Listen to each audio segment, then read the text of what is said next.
ఏం చెప్పాలి, ఏం మాట్లాడాలి అని అనుకుంటే నాకు కొమిర అంకారావు గారికి ఉన్నంత అర్హత నాకు లేదనిపించింది. అంటే ఒక 14 ఏళ్ల వయసులో ఒక పక్షి చనిపోతే ప్లాస్టిక్ వ్యర్థాలు తిని దానికోసం ఎవరైనా సరే ఒక 3 దశాబ్దాలు కృషి చేస్తారా? 14 ఏళ్ల వయసులో ఎవరైనా ఏం ఆలోచిస్తారు?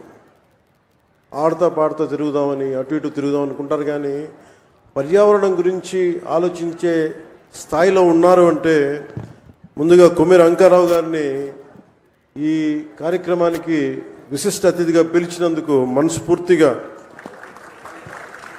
అధికారులకి, వారిని ఇక్కడ రావడానికి స్ఫూర్తి కలిగజేసిన శ్రీ నారా చంద్రబాబు నాయుడు గారికి మనస్ఫూర్తిగా నా కృతజ్ఞతలు తెలియజేసుకున్నాను. ఒకసారి ఒక వ్యక్తి చాలా చిన్నగా ఉంటుంది, మనం ఏం చేయగలం అనుకుంటాం.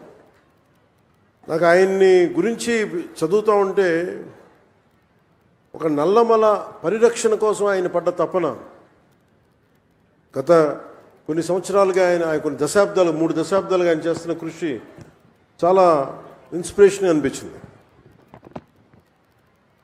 ఈ కార్యక్రమానికి దీనికి మాట్లాడాల్సిన మరింత అర్హత, బలమైన అర్హత గౌరవ ముఖ్యమంత్రి నారా చంద్రబాబు నాయుడు గారికి ఉంది. నాకు ఎప్పుడు అర్హత వస్తుందంటే కనీసం నేను ఒక 1 కోటి మొక్కలు మన అంకారావు గారి లాగాను, లేదంటే గౌరవ ముఖ్యమంత్రి నారా చంద్రబాబు నాయుడు గారి లాగా ఒక చెట్టు నీరు కార్యక్రమం లాంటివి చేసిన తర్వాత ఒక స్ఫూర్తిదాయకంగా మాట్లాడే హక్కు నాకు వస్తుంది ఖచ్చితంగా. ఇప్పుడు దాకా నేను పర్యావరణం కోసం వ్యక్తిగతంగా చేశాను కానీ కొన్నిసార్లు, కానీ నాకు ఇప్పుడు ఈ అటవీ శాఖ కూడా పర్యావరణం 2 నా దాంట్లో ఉన్నప్పటికీ నేను వచ్చే సంవత్సరం ఇదే రోజుకి కనీసం ఒక 1 కోటి మొక్కలు నాటి, అలాగే ఫారెస్ట్ ఫైర్స్, అడవిలో కార్చిచ్చులు కనుక ఆపగలిగి, ఇందాక మన అంకారావు గారు చెప్పినట్టుగా, కొమిర అంకారావు గారు చెప్పినట్టుగా ఆపడానికి తీసుకుపోయి అక్కడ గడ్డి కోసం కాలుస్తూ ఉంటారు.